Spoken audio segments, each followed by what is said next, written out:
I'm Bret Banks, the Operations Manager for the Antelope Valley Air Quality Management District, the regulatory air agency for the high desert portion of northern Los Angeles County, which includes the cities of Lancaster and Palmdale. As the newest of California's 35 local air districts, the AQMD is charged with protecting the air quality breathed by almost 500,000 residents within the district's 1,300 square mile jurisdiction. Based in Lancaster, California, AQMD staff works tirelessly to control emissions from stationary sources of air pollution of more than 650 permitted facilities, including aerospace facilities, military bases, auto body shops, and even the corner gas station. The district works in partnership with local communities to achieve and preserve a healthful environment.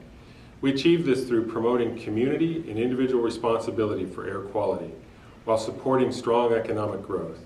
The AQMD is a proud member of the California Air Pollution Control Officers Association, which produced the following video detailing the history of the state's 35 air districts, our programs, and how we work collaboratively to the benefit of public health.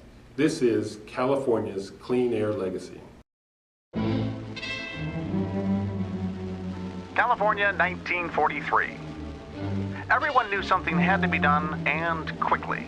The haze called smog was getting worse.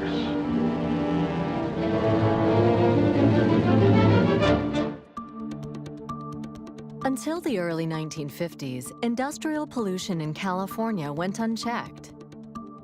Auto emissions were uncontrolled, and people thought nothing of burning their garbage.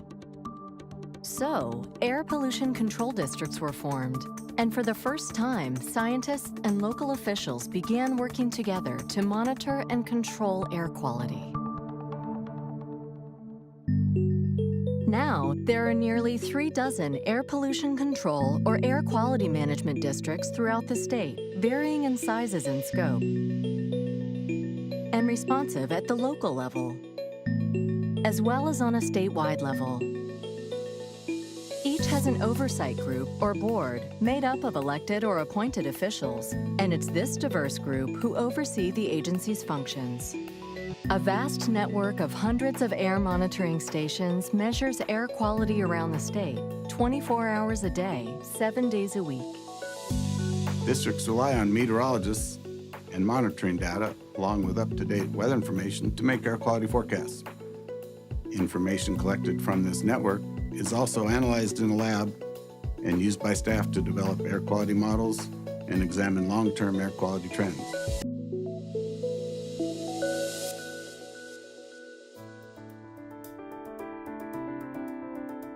To ensure businesses comply with air pollution laws and regulations, the districts issue permits.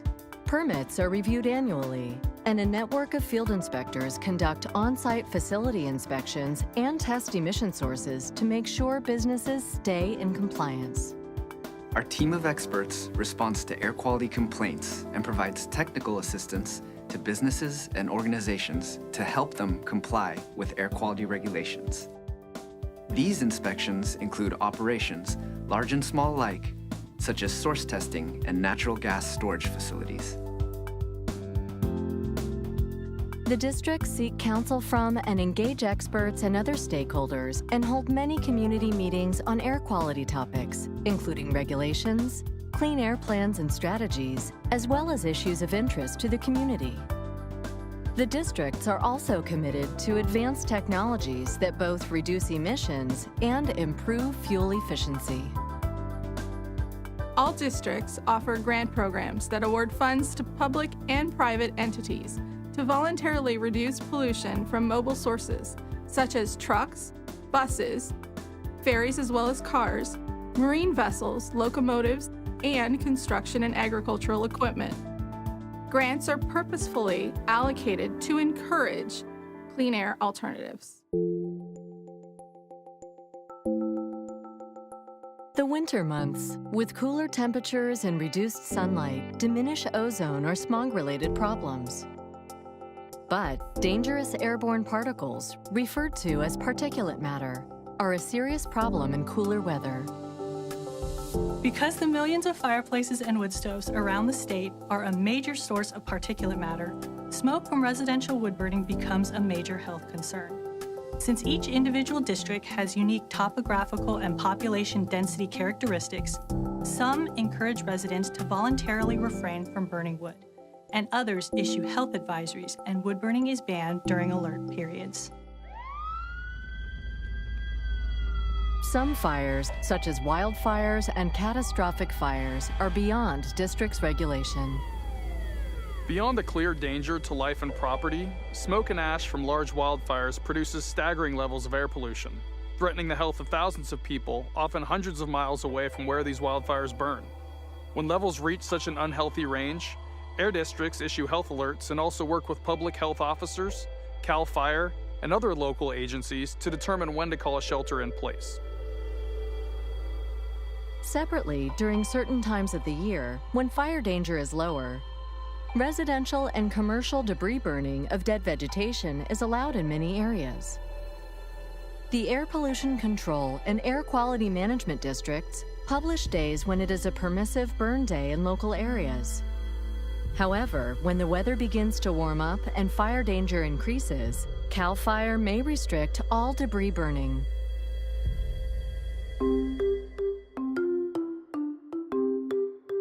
Ultimately, every facet of the 35 districts' work is to protect and improve public health. Over the past 20 years, California's population has increased by 22%, and the average daily miles driven have increased by 45%. At the same time, statewide emissions of smog-forming pollutants have dropped by over 50%.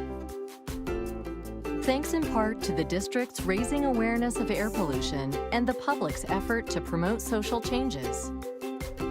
By improving air quality over the past few decades, the district's programs have produced substantial public health benefits and saved the state millions of dollars in health-related costs.